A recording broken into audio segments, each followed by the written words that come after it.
do our absolute clanger-ranger in there, but we'll do it. Come on, Lee. Let's put it out. Ladies and gentlemen, welcome back to another episode of Andertons TV. Smooth jazz edition. Yeah, absolutely. This one's going out Sunday lunchtime, I think. Yeah, already. Just in time for the nap after your dinner.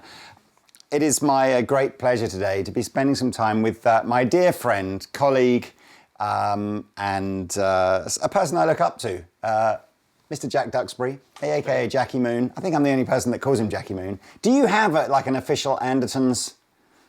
No, I don't have a nickname. Nickname. I wanted to be, your first mate. I just feel like we've just had a If you're the captain, I want to be Danish the first Pete, mate. the captain. Rabir hasn't really got a nickname, has he? I mean, Rabir Afro is his kind of full YouTube name. Jackie Moon, I've always called you that. Anyway, look, so Jack, I met many years ago because he worked in Andertons, selling keyboards and stuff. And then he went off to try and become a famous musician. Mm-hmm. And then he came back. Yeah, as we all do.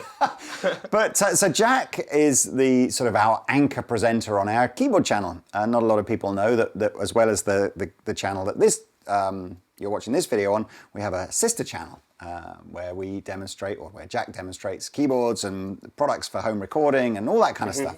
And it's a great channel because Jack's sense of humour is just like mine. He's just better at it.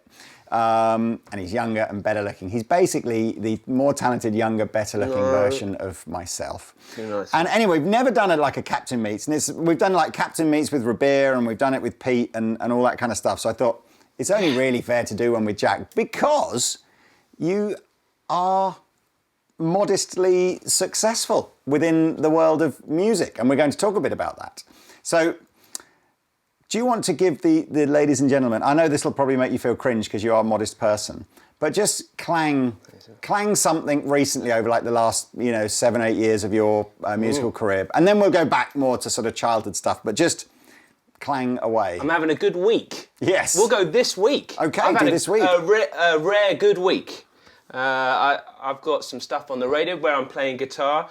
I know I do the keyboard channel, but weirdly, hopefully this might not scare you off, I'm a big guitar nerd. He is a big guitar Massive. I spent most of what little money I made on guitars and pedals, especially the Falcon knows that. And I use that a lot. So this week, I've got some records out where I'm playing guitar on. There's a song called Unstoppable with James Blunt. There's a Bastille song called No Bad Days, where I'm doing a Bruce Hornsby impression, essentially. Nice. I managed to crowbar that in. And a James Arthur one that came out just 2 weeks ago called Last of the Whiskey, where you can hear me playing raucously through guitar rig.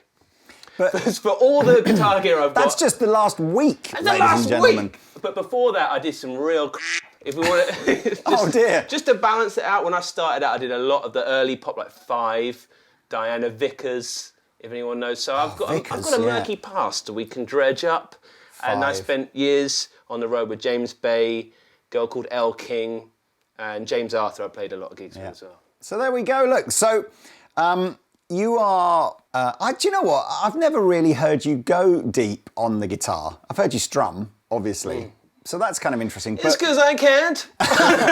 But in a way that I find it incredibly inspiring to sit and play guitar with Pete Honore, because I kind of feel you and Pete are like soul brothers. It's just that you do it on black and white keys and he does it on electric strings. But stylistically, you are so in tune with what you need to play to support the people around you, rather than go like, here I am. And I know you can do that as well.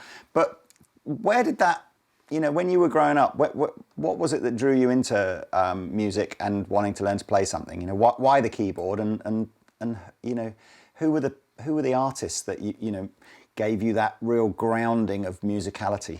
Yeah, well, it's lucky that my family, looking back when I was growing up, I didn't think it, but looking back, everyone was pretty musical. My dad definitely.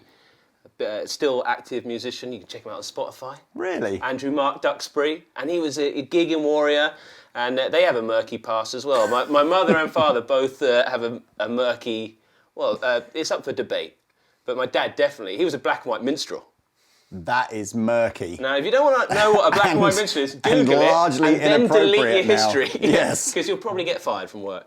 But that shows you, and my granddad, he was a big song and dance man. And when I was growing up, all my godfather's Herbie Flowers, the bass player. So if you don't know He's Herbie your godfather? it's mad, because he lived near my mum. And then he sorted all my dad out all these gigs. My dad used to do like surprise and the generation game. Big TV stuff. Yeah. Wow. So they were always musical. And my mum is an amazing singer and fingerstyle guitar player. And she's actually more successful than all of us, because she was on a #1 record back in the day called Grandad by Clive Dunn. No. I bought that record for my granddad. Why did you like that? Literally, so she's made. I must have paid for at least one of your dinners, I imagine, Yeah, or maybe exactly. maybe not a whole dinner. Yeah, but, her and her sister. If you watch the clip on Top of the Pops, it's one they dredge up every Christmas of her singing. And I look back, but she was so good This at... is going to mean nothing to anybody under the age of Yeah, or from another country. But 40. Yeah, absolutely. But Clive Dunn, wasn't he in Dad's Army? Wasn't that his thing? And then he did a massive Christmas #1 called Grandad. Was that around about the time also that St Winifred's Choir did Grandma, We Love You? Yeah. She's not on that one as well, is she? Grandma, we Or is your love dad? you. Is your dad on that one? Yeah, I think they are on everything. Oh my God! I mean, literally, it's trash, but successful trash. Yeah, Wow. exactly. Yeah, they're doing way better than I did for music. Wow. Yeah. Okay, so you know what? I think I met your mum once, and The nicest. it's really weird because I remember saying to her at the time, "You must be so proud of Jack and what he's achieving and what a lovely guy he is." And I just think, I remember her sort of just taking it like, she was like, "Yeah, whatever," like that. And maybe I suppose because she's a successful musician in her own right, maybe she's just like, "Yeah, he's good, but he's not like at my level yet." Yeah. So maybe that was why I never realised. Exactly. And my dad, my godfather, some of them are in like Royal Shakespeare, and they're all performers. So when I was growing up, I was just around that. So I played piano from year dot. Wow. But I can't read music. I can't anything. It makes me feel a bit ill, really, when I start to look at the page. But I have huge respect, and that on the YouTube channel. Sometimes over on the keyboard side, if you want to come check it out. That's a hard thing to bridge, because a lot of people see piano as a classical instrument, and I really come at it from the angle of a guitar player. So for me... You have great theory though, don't you?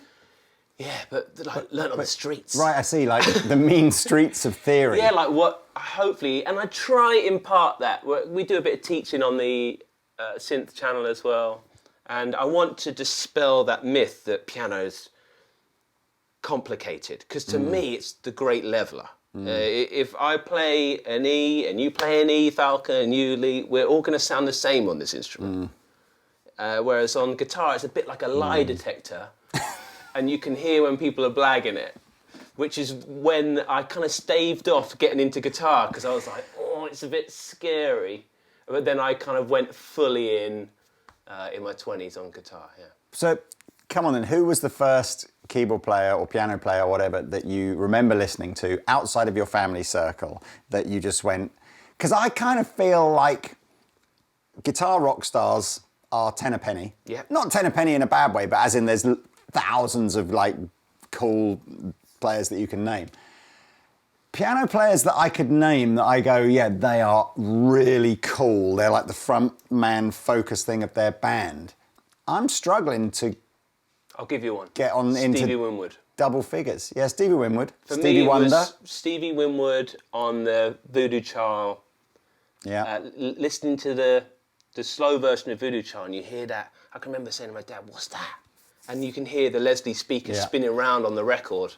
And I was very quickly drawn to the Hammond organ. That sounded like Keith Emerson, Jimmy Smith. I like that side of things. I deliberately have never learned a Billy Joel song or an Elton John song, because... You've already made me realise that there are way more, like, you know, rock star keyboard players that I just can't think of. But you just literally nowhere near rallied. Not as many, I agree, but there's plenty. Yeah. And Stevie Winwood's a great one, I think, for that. And then I got into the guys who were behind the players, and that was always my goal to be, I would call it standing next to the fire. Everything I saw very early on was that it's pretty full on if you're that main guy in the middle, but I had aspirations to be next to the fire, I call it, because they get burnt up. And then going through school, were you in bands and stuff like that and doing your thing? I grew up down in Weymouth in Dorset, where it's an amazing music scene, but I would argue better than everywhere I've travelled. People go, Nashville, these places. Weymouth was every night, multiple gigs a night, and amazing musicians. Yeah. I've only been to Weymouth once, and it reminded me of like, it's really, really pretty until everyone turns up. And then it's horrible, basically. That's what I think, like Brighton's just a massive Weymouth. Seaside towns are always hung over, I feel, in the daytime. Yeah, I think Weymouth is you can see the sort of bright. We're only saying this obviously for my sort of Judith Chalmers style travel show advice here. If you're ever coming to England, Weymouth is a nice day out, but get there early and leave by 10:30. And it hasn't changed one bit. It's still amazing music scene down there. Yeah. Have you got any sort of? I only know Robbie Mack. That's sort of that neck of the woods, whatever. Was there a scene of like actually some quite well-known musicians down there? Yeah, Robbie McIntosh is a big one. As you're a massive Mayer nerd, same here. It was amazing. I went to school with his kids. Yeah. So Holly, I was in a band with Holly, his daughter, one of my first bands, and we were gigging from 13. Brilliant. Yeah, and our dads would drive us down, and there was a scene of like young bands, and everyone was so helpful. There's another band called The Chosen Ones, which were kids shredding, and Dan and Matt down there, great players. But Robbie Mack was so humble, and you never knew what he did outside of it. This was before social media. So he was just this amazing guitar player. And some people would be like, here I hear he plays with the Wurzels or whatever like that. And turned out he played with people much bigger. Yeah. So when I was going to these jam nights, Robbie Mack would be the guy running it, and a guy called Timmy Broad. And there was no ego, and they'd let you get up and shred, but they'd tell you where you went wrong. Okay. That's one thing that I've really benefited from. They'd be like, that's good, but just rein it in a bit. Right. Oh, rein it in. Yeah, I'd have a lot, because I loved the licks very early on. I wanted to emulate the guitar. So I just was shredding, and they were like, we do that, you do that. And it was a beautiful lesson, because like you said, about accompanying people, that's what the piano is so great at, is fitting in the gaps. We've had a long old chatty Rui bit. Give me some licks. Tell me this. Play something that Robbie Mack would have told you to rein it in. Oh right, yeah. I feel like I'm cranking it back on. Yeah, one of the benefits of buying a Nord is that when you turn it on, it can turn on within about 30 seconds. Most of these other, if you want that exhilarating tidbit, come to the Synth channel, where we talk about how long keyboards take to turn on. I'm like that. I think Pete yesterday and I were messing around with, he's got this new Kemper power cab, and he was playing this, and he was like, listen to this. So he switched on his Kemper, and like 2 minutes later, I'm still sort of going, is it going to work soon? It's just like, it's like watching my old 17-year-old PC trying to boot up. And no one's got the patience for it anymore, and pop songs are getting shorter. So I used to tease my other keyboard players, because they turn up with these cool Cronoses and stuff. I'd be like, the song could be over by the time you turned on. In fairness, he did rightly point out that a valve amplifier also takes about the same amount of time to warm up. So, just balance the argument there. Oh, come on. I just love hearing you play piano. Well, in a blues, for example, everyone, I think, blues piano, people have an idea of it being boogie-woogie, with the left hand going and the right hand going. But if you're in a band, you could get round a whole blues just using 2 fingers. Okay. And what do you like a bit of G, blues in G, right? I don't know where you found that, but yes. I think you like a bit of G. So if you get the horns out, honestly, in a full band, because if you're going, everyone hears that boogie woogie thing, but really, Robbie taught me, like you said, answering the question, to be like.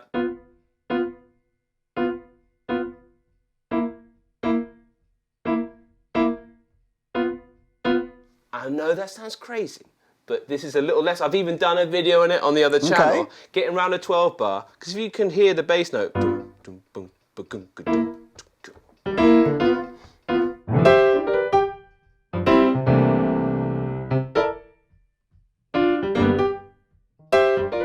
So you're just punctuating the things that, and then you're looking for the licks. Right. And then if it's a ballad, one thing, I'm a big believer, I've got this methodology I'm trying to push to the world of how easy piano is. Okay. And a lot of it is, again, if we're in G, there's this thing where if you just point at the key you're in, and you put your little friend in, and we might even I want to coax you into it in a bit. Maybe we can have a jam at the end with you playing the piano. Fine. Because I believe we can get anyone playing most pop songs within about 5 minutes on piano. Because you don't have that barrier of picky, pick, pick, fretty, fret, fret, fret, all the pain of... Pick, pick, fretty, fret, fret. Yeah, all those things where like people go, guitar, like piano's so approachable. I find, and it's weird that most people gravitate to the guitar, where I want to change that. I can only say that my experience as a child of trying to learn to play both instruments was similar in that I looked at the guitar and I thought, how am I ever going to get one hand to do these shapes here and this other hand to do these shapes here? And, you know, surely this is like the most complicated instrument there is. And yet there is something weirdly intuitive about playing the guitar that I've never managed to transfer across to the keyboard. I think it's in the way it's taught. Maybe. I really think that it's people go in with an irrational expectation of becoming Beethoven, and you didn't want to be Beethoven. You wanted to be someone cool. And like those first questions, like, Jack, who's cool who plays piano? I get it. I was like, yeah, it's a tough one. But you smashed it out there, because I think immediately what happens is someone will go, well, let's look at Elton John. Is he cool? I mean, we're going to say he's successful. Yeah. And I kind of felt, I watched Rocket Man the other day, and I kind of did actually go, you know what? He is unbelievably cool.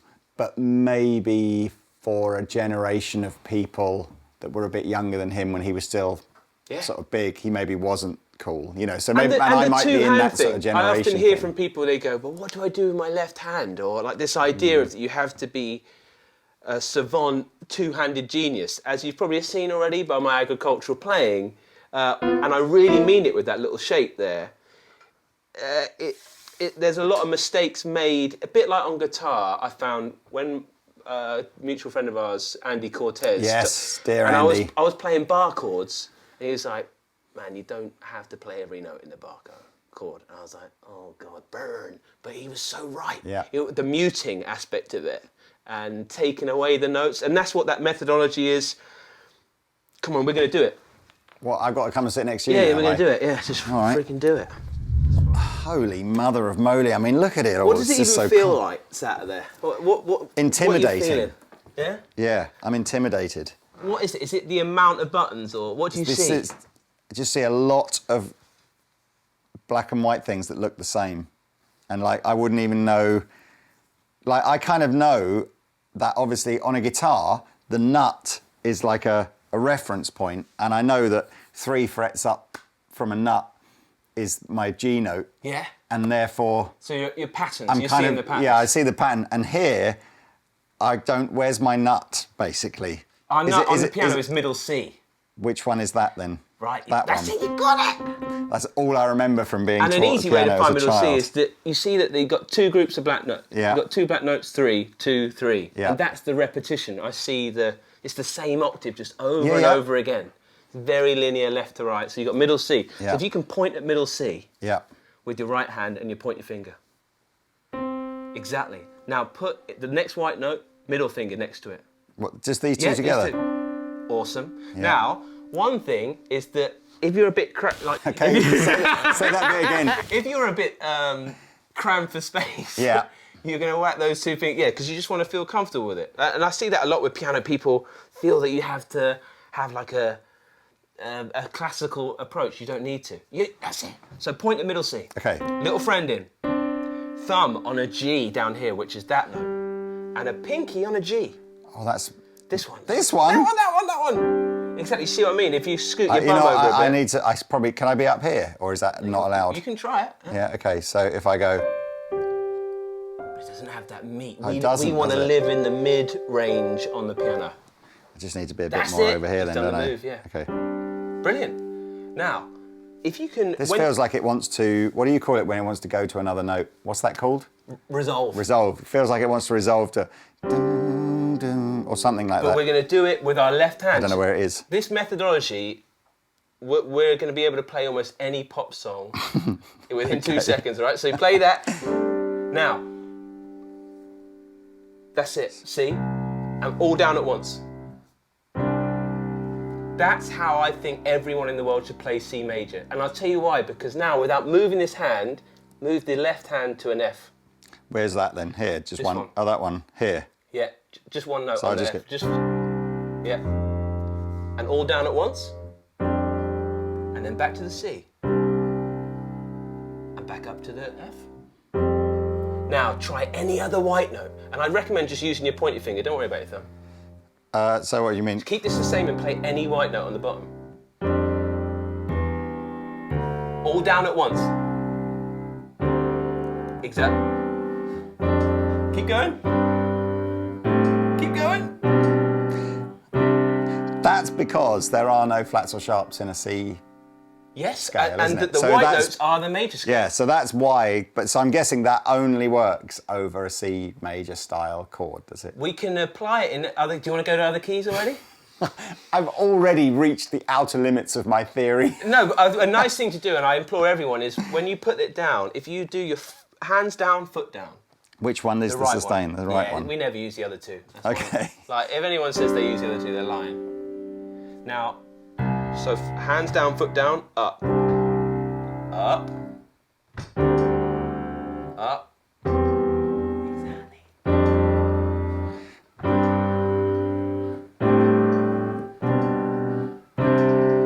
Now, with that in mind, going up the scale, think about a chord sequence. So maybe being like that one, that one, that one, and that one. But still always playing Always the same. the same in the right hand, yeah. That's not even the right chord, is it? I've gone the wrong chord. That's it. Good Oh, memory. that's it. That sounds good as well, though. Does it? So what? And then maybe you go, exactly.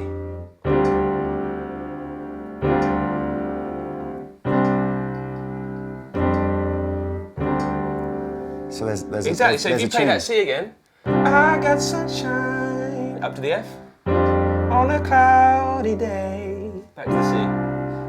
I'm struggling with this. I need to. Yeah, I think it's just purely and simply I do need to scoot the bum over. the bum, but I'm right at the end of my That's cool. sofa here. Scoot At it the over minute. a little bit. There Oh, you go. I was looking for a get out there. No, Jack, no, but no. You've not let me out, have you? Well, and the other thing, I can play guitar with you.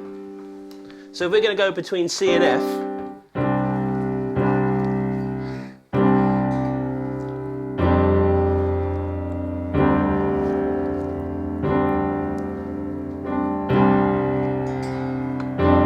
Have I switched I switched the amp off. we're going to do it. We're going to do it. But if you just rock between, I'll play the rhythm, and this is the other big tip, is the guitar. Yeah. You've got a back. I think why people don't like piano is that when you're on your own, it doesn't feel very funky, does it? You're not getting the backbeat.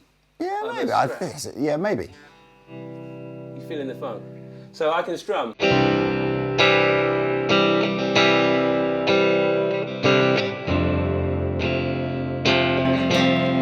Back to the C. Yeah.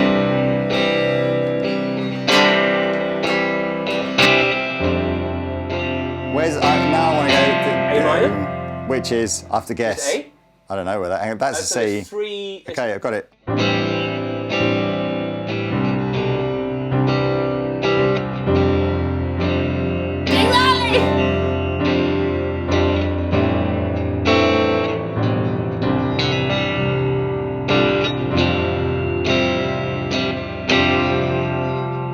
And we're a duo. Yeah, we're a duo. You just got to let the guitar do the chicka chicka You know what chicka I would chicka chick, invent? and then I would invent like something on a stick with just basically the fingers in the right place so that I can just literally do that. mate, it's a really powerful. Wow. And like you said about the different keys, as long as you know the major scale, Yeah. you can apply that to any other key now. You can go F sharp. Oh, F sharp seems horrible. You can point at F sharp, put the little friend in, horns. I've got loads of videos on the Synth Keys and Tech channel. You know what? Well, look, I mean... Sorry, we've been railroad. I kind of feel... You can stay there if you want. I don't mind. No, come back this side, because I kind of feel like... Okay, let's just have a switch room. Back in the room, in a slightly my familiar position. Let's talk about, then, your... why did you come to Guildford? I mean, it presumably wasn't the lure of Andertons that brought you here, but how did you end up in Guildford? Yeah, I was... down in Weymouth, we've got a strong beach community. I used to work on the beach trampolines, and there was a giant game of Jenga going on the beach. And I was kind of void of ideas. I think I was a bit of a spoilt kid. I wanted to have a T-shirt shop and sell Quicksilver stuff. And then all the other musos, because like when you said, did I play music? There was a lot of gigs, but I really kind of hid it. Down in school, to be in school, it didn't seem the most macho thing to be. I really didn't own being a musician until I left my hometown. I used to just do it for a bit of petrol money. Okay. And at school, I think most people thought I was just a twat and a sporty twat.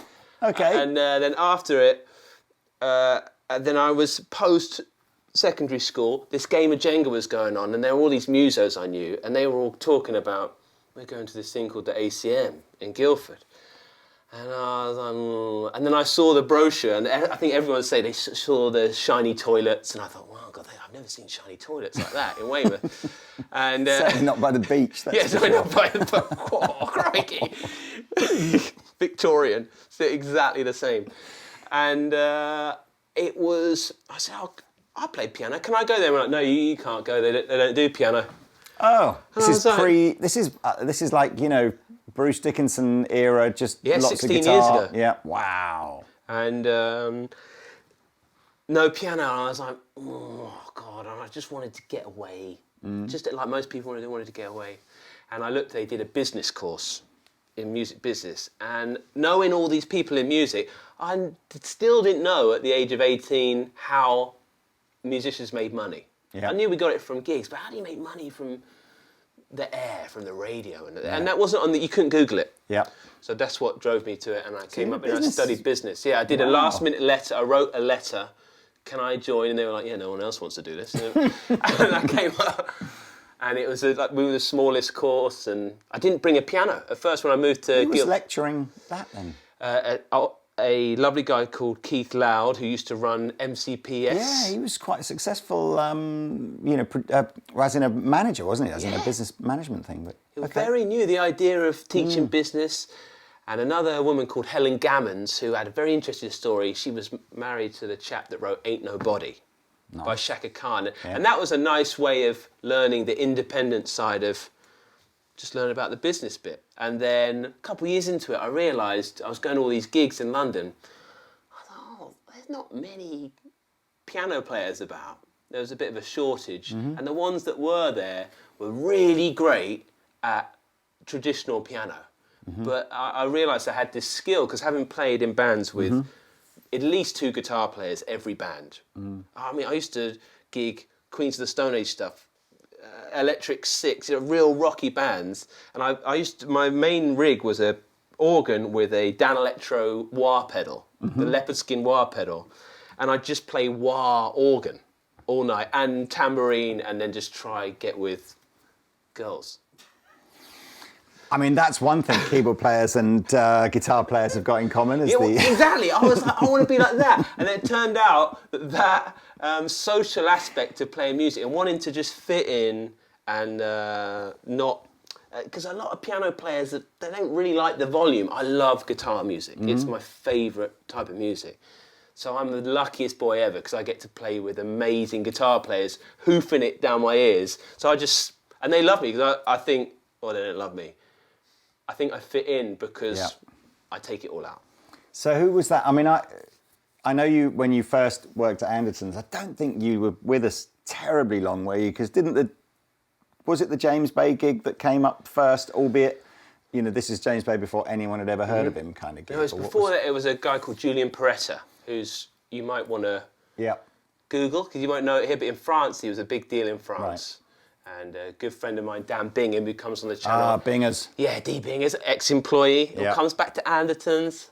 And the shop, and you and Stuart especially, were so kind. I can remember I came in after a day's work. I was like, Stuart, I'm not coming in tomorrow. He was like, oh, why not? I'm like, I've got a gig in France.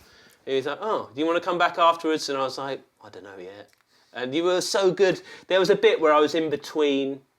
I would go away and come back. I mean, right now, I'm back here. I've got the T-shirt on. I work at Andertons. It's that. Do you know, it's really weird, as inconvenient as it is to obviously have staff members go, oh, I don't want to, I'm not going to come in tomorrow, all that kind of stuff. In our hearts, I think we all know that everybody learned to play a musical instrument when they were young with dreams of doing bigger things than working in a music shop.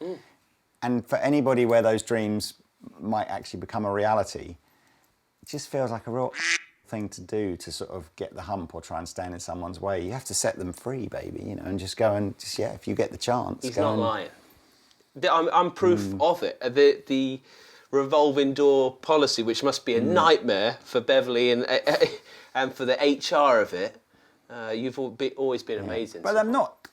It's like, anyway. That's almost just a night. Like, so I would hope that anyone that's worked at I'd hope that anyone that's worked at Andertons and has had that opportunity, I hope we haven't in any way tried to stand in their way or go. Or no, I just had to be brave enough to talk to Stuart. Yeah, there is that. Okay, so. I must admit, I'm not hugely familiar with Julian's music, but did that sort of catapult you straight into some quite big gigs? Yeah, and I was playing guitar. I can remember I said, I want to leave, and I said, also, I need to buy a guitar.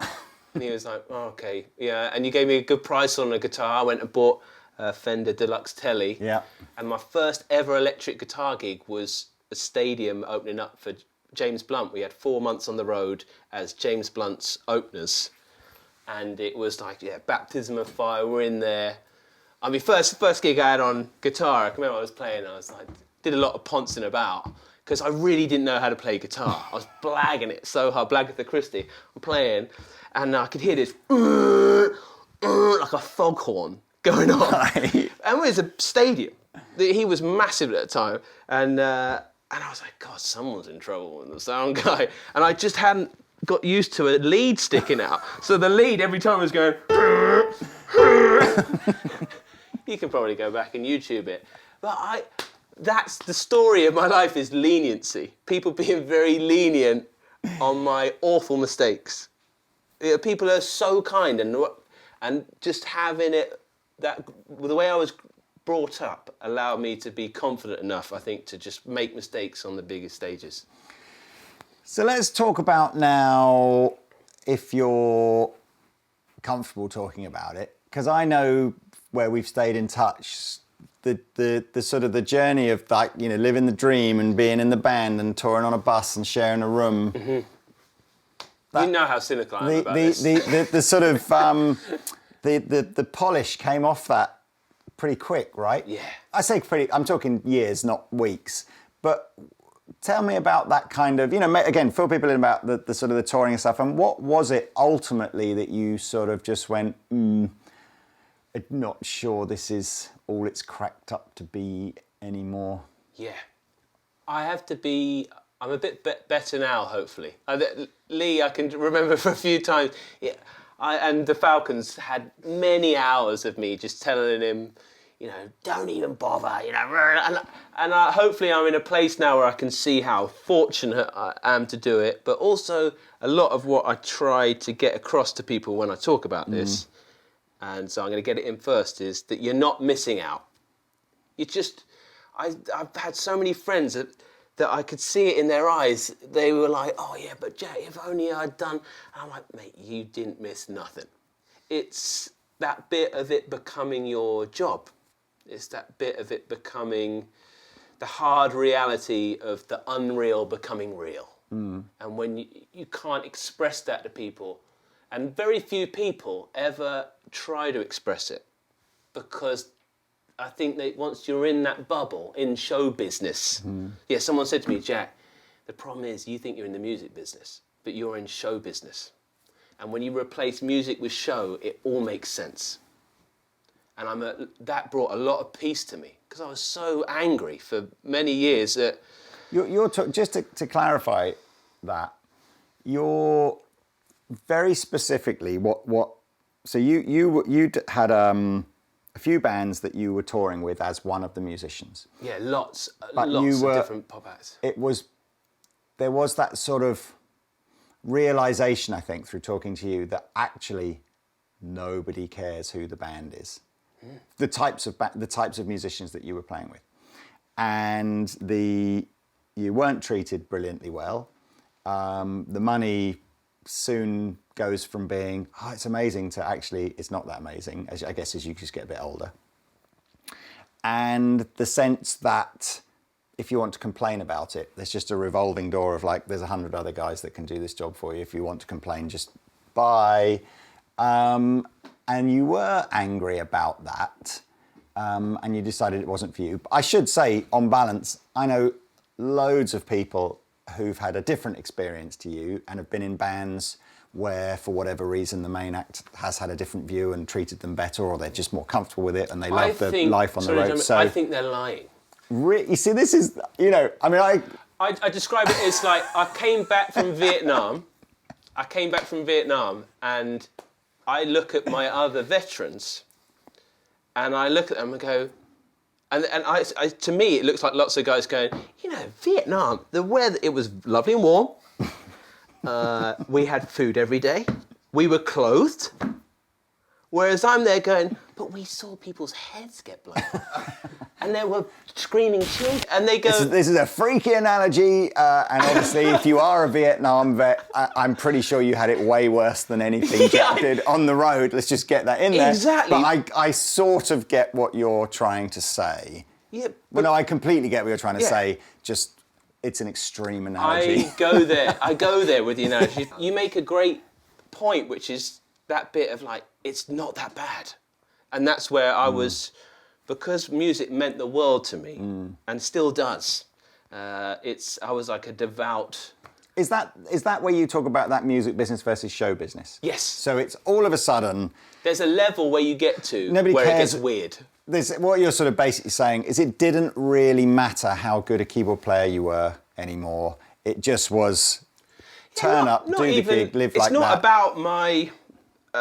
for me, it really was. It was about the lack of respect for music. In a way, I love music that much that I couldn't believe at the higher echelons, like when we're doing all these TV shows or moments that I dreamed of when I was a kid. Like, oh, we're going to do Madison Square Garden.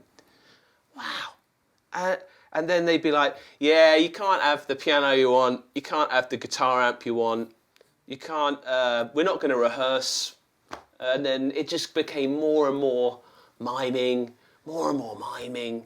And I get it, it's easy money, but then the money wasn't that great either. So I felt like I was... For the band? For the band, yeah. Wasn't that was a part of the, the money for the... Oh, yeah, but... the money the Glastonbury, show was Pyramid generating Stage, I can remember Pyramid Stage on a Saturday. I dreamt of it my whole life, how it was going to be. I'm there, and I got 200 quid, and they had me for 24 hours that day. You know, I went to bed in Belgium the night before. I woke up in the morning. I wanted a shower. And hey, when I'm saying this, I get it. You're like, oh, shut up, you whining idiot. I don't know. I deliver parcels all day. I get it. But then what if I said to you, you do that, but you're not going to see anyone you love for 2 years? Yeah. What if we do that and you're never going to sleep one night without hearing another grown man fart and burp within a tube of metal? The amount of... I feel very lucky now to just be here. Because there's a lot of things that can go wrong. I've been in a bus asleep and just gone, and the roof's been ripped off. Because the driver was smoking weed. And it's almost like if I had a son or a daughter now, I'd be very hard pushed to say, go do it. Yeah, and that's the bit that it's just with caution. You know, when you sell some things and you have to put a little warning note in, that's all I'm saying. There's a warning note. And through that warning note, I see a lot of people thinking maybe they missed out or You missed out on So life. what's You the... I mean, as I said, you talked right at the beginning. I think largely speaking, some pretty epic gigs and tours. James Bay, James Arthur. Everything I ever wanted to do, man. Every venue. Yeah, it was all. It I was. ticked everything off. I do kind of. I mean, interestingly, Pete Honore, I think went through something similar. Probably took him slightly longer, I think, to sort of start. But and he's obviously. It was the birth of his third child that was the sort of the final. I can't be away. As you say, almost like the dream's not a dream anymore. It's become a nightmare. Yeah. Now I just need to summer. But of course, what I see in Pete and I see in you is fundamentally the love of music that is clearly in your heart doesn't go away. So it doesn't become like, I'm not going to tour anymore. I'm just going to retrain to be a dentist. It's like you've obviously found some sense of happiness and satisfaction, if you like, musically. How have you managed to achieve that now? What is life like for Jack Duxbury now in terms of making music, being in bands and all that kind of stuff? But which bits are good, which bits are better than you thought that they would be and have made you happy, and which bits are still kind of annoy you? A big revelation has been weekends. Right. I just realised when I got to like 32, 33, I was, weekends, I want to try a weekend. I want to try, and that may sound crazy to anyone that's just bored of the repetition. But one thing all that travelling and meeting so many people, looking at thousands of normal people every night, you see that, and I see so much love and peace that I didn't have. I'd see in the audience, people just turning up in a nice car. Can you tell your John Mayer story, or is that not? Yeah, I can tell the John Mayer story. Yeah. Tell the world your John Mayer story. Well, I was doing a gig in the Forum in LA, and it's a lovely venue, and we're playing, and we get the call through in our ears. They go, just so you know, John Mayer's in the dressing room for when you get off. And I can remember I was so pumped and amped that I had a gin and tonic, and I went, I smashed it on the floor. I was like, I'm so excited. And I probably played terribly for the last two numbers, but I didn't give a shit. I was gonna, and I'd kind of seen him milling about a few situations, but I knew I was gonna meet the wizard, man, Jesus. I was gonna meet, so I came up, and I ran ahead of everyone because I wanted that little bit of me time with Johnny. And I walked into the dressing room, and he was at the table of all the bullshit they lay out for you, all the hummus. Mm-hmm. I say most people, musicians, touring music, we just do it for the free hummus. Yes. And we're there, I walk over him and I go, hey man, he goes, hey. And he's like eating a crudité there. And I froze a little bit and I kind of had to riff a bit. I went, lots of cereal there. You a cereal guy? He's like, yeah, I'm a cereal guy. I was like, which one are you going for? He's like, I'm a Captain Crunch man. And I went, oh yeah, I'm a bit of a cornflakes guy. It's a really dry chat. And then I thought, I've got to go for it. I went, mate, we're going out after. If you want to come out, and we're going to go to this club. And he was like, man, I'd love to, but I've got a sex appointment. And he left. He like a puff of like smoke grenade just went, poof. And he didn't. I don't think the guys even got to meet him. Something, mate, looking back, I realised I probably drove him away. This is the first time now I'm recounting it. What you don't recall is him looking at his manager just going, stalker. Yeah, and his manager was the one that let the smoke grenade off so that he could just disappear. And I still don't know, what's a sex appointment? Maybe answer in the comments below. Is it? I think it could be all manner of things. Honestly, I think it's probably just... I mean, in fairness, we should say, that this was a few years ago. Oh, this is many moons ago. And he's very funny and charismatic, and you can tell why. You've met him. Amazing, right? They say never meet your heroes, but in that particular instance, I would say I enjoyed meeting that one. He's a great one, yeah. And that's the cool bit when you... those experiences and just knowing it. But I want to share those back and go, hey, again, Are there any other good ones like that? I mean, I know I kind of digressed away from the touring thing and into the sort of what was next. But I'm just going to say James Blunt's the most rock and roll. James Blunt is the most rock and roll guy I've ever seen in the game. He has the most rock and roll Twitter account. I got to play account. with some rock and roll dudes like Ronnie Wood, and even I've done a bit of temping bowling with Justin Bieber. I've done some weird stuff with famous people, but James Blunt, just wow. And go listen. And shameless plug, Unstoppable. If you want to hear me playing guitar, that's me on that, the latest one. And he sends himself up beautifully. In the he does. He's got people's ears are bleeding in the latest video. I don't know if you've seen it. I haven't He's seen actually it, no. just hamming it up. Like, everyone hates me. But he was. I was a very clean cut kid. I never had alcohol, and that helped a lot. Looking back, my lack of substances, I think, because I was always driving and with it, I could see the opportunities that maybe some other guys were missing because they were into the hang. I've always been a pretty kind of intense dude with that stuff, and he made me drink alcohol because he felt that I was you had to loosen up. Yeah, he was like, man, you can't be in this game and not have a bit. And subsequently, I've stopped. Yeah, I was going to say. And then I checked into the Betty Ford clinic and had a liver transplant. Exactly. And now I'm fine. Well, I did get fat. I can remember coming back and my mates were like, oh, you put on a bit of temporary that. I was like, oh, yeah. Again, one of those things, I think back, I was 22. Would you send a young guy out knowing that was going to happen? That's what I'm saying. You're talking about now, if you have kids and they want a bit of dad advice, you'd be just like, yeah, think about it. I would, it's difficult, isn't it? Because, it's like I am still on the side of the fence that never had that opportunity or never got beyond doing, pub gigs and bits and bobs like that.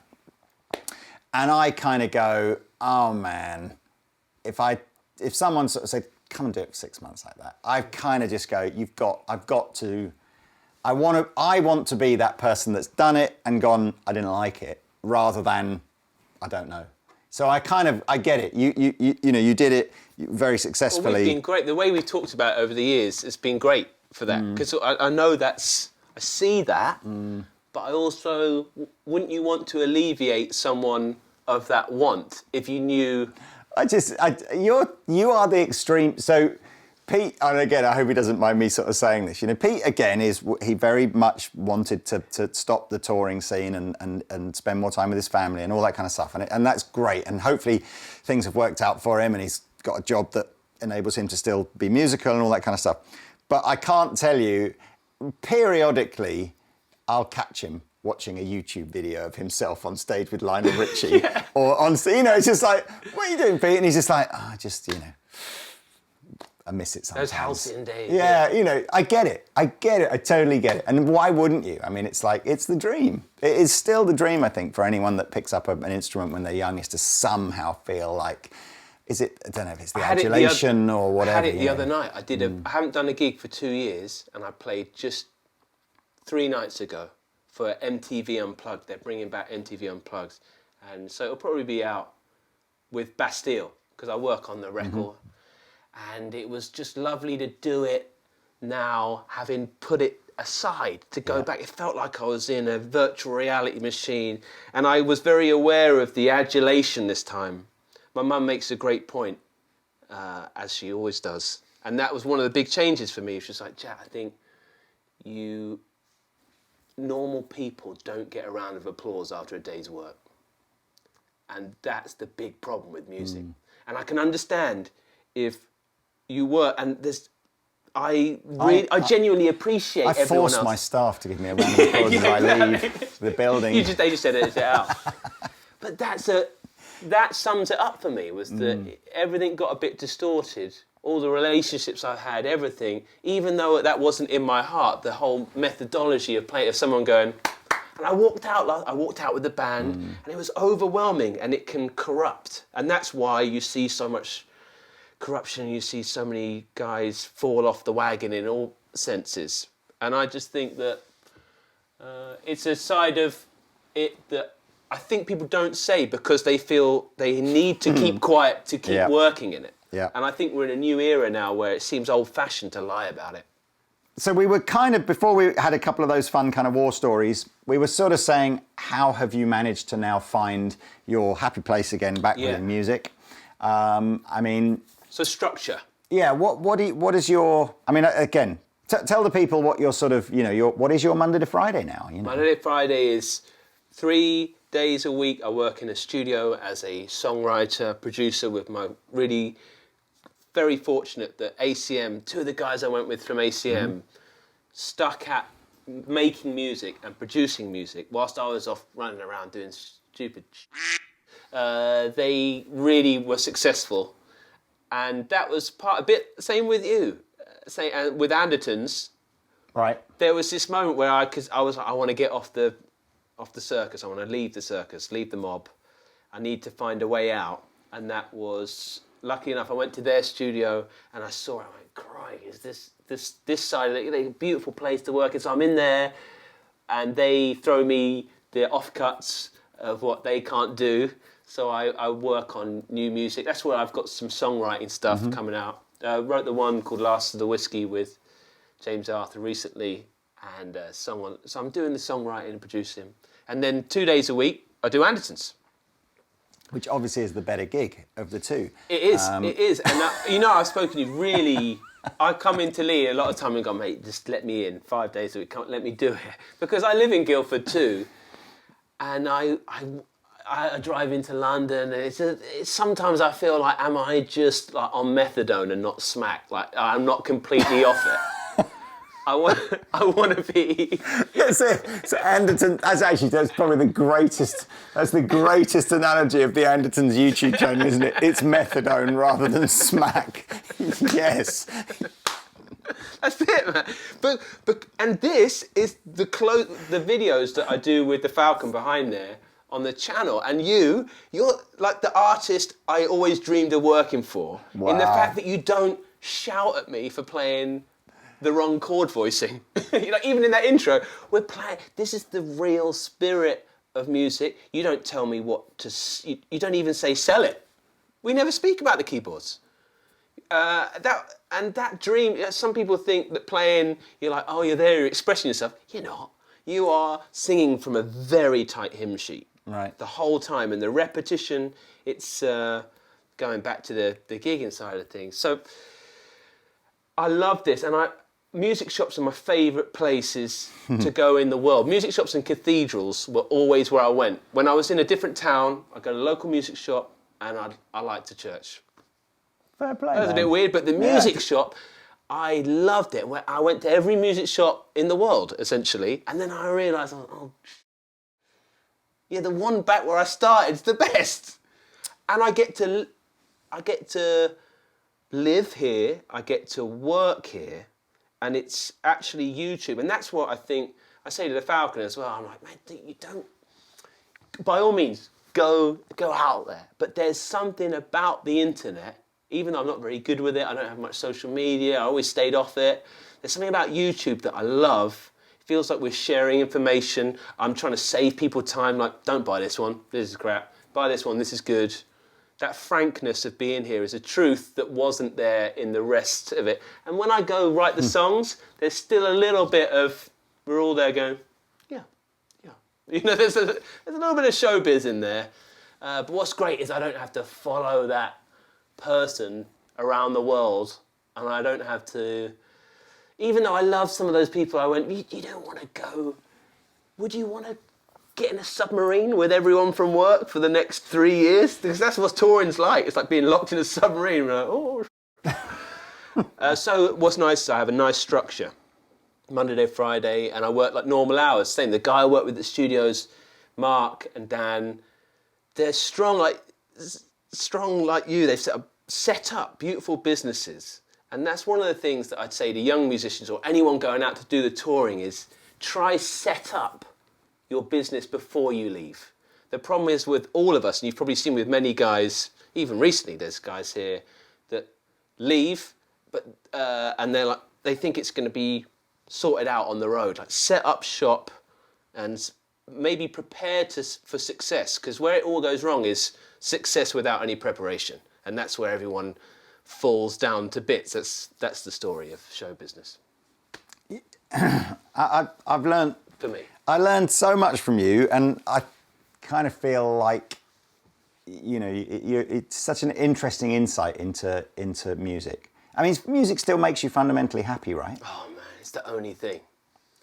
So that must be. There was a bit, I struggled with personalities, that side of day-to-day working so intensely with people. And there was a bit where I went and spoke. I got a diagnosis of, you know, being on the spectrum somewhat. And I'm sure loads of people out there have the same feeling that it seems to go hand in hand. Even like Pete. I know you might see Pete as this amazingly bubbly guy, but there's an intensity and a fever to the way you see him when he's always playing. This is where his happy place. Andy Cortez, the best guitar player I've ever met, my best friend. Turns out, you know, he was a little chess champion when he was at school, and he's the way their mind works.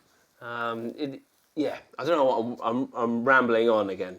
Well, I mean, I think this has been very insightful. The entire purpose of this video was simply to say to everyone that subscribes to the main Andertons channel, which obviously over recent years has become a guitar-focused channel. In the olden days, it used to have a bit of everything. Yeah. But there just was too much content. It's like Netflix. Netflix the other day is now putting out more than 24 hours worth of content a day. So it's physically impossible to watch all of the new content. You kind of want to match it. Yeah, exactly. Like, so I kind of felt like a couple of years ago we were sort of reaching the point where the guitar channel would just do its thing, and then we'd have a keyboard channel to do its own thing. And obviously it's been amazing having you heading that up. You and the Falcon, obviously. Yes, the behind the scenes people never get the credit that they're due. Tay-Tay, we love Tay-Tay. We love Tay-Tay. So look, it's amazing. Obviously, go and check out the channel. I kind of feel, obviously, if you want some help and advice buying a keyboard or a piece of home recording equipment, microphones, that kind of thing, there's some brilliant stuff on there. Honestly, I just watch it because I just think you're funny to watch on YouTube, and very talented as well. So you get some great guests on. So it's a good channel. I just feel like, you know, as probably won't have the opportunity to jam again for another few months, let's do something. Let's end on something beautiful and gorgeous. Why don't What's you your favourite key? What do you want to try? Honestly, I don't see in keys. I just see in shapes, so it doesn't matter. Because on the guitar, I feel absolutely castrated in like F. I think so. Honestly, F for me is the same as G. It's just two frets different. That's it, man. But I want to go organ. I want you to go some sort of. This is okay. I've done a video on this on the channel with our good friend Daniel Bingham, where we talk about the roles of. It's what piano and guitar is a tough one together because we have to have clearly delineated roles. I'd say. Yeah, if we're both trying to noodle at the same time. But mate, if you want to play, I might have a shred then. Yeah, just tell me. You tell me chords. Just some funky stuff in a key if you're choosing. I tell you what we'll do now. If it looks like when you start watching this, you can see the 5 o'clock shadow, it's because we've just spent 3 hours rehearsing this next bit. yeah.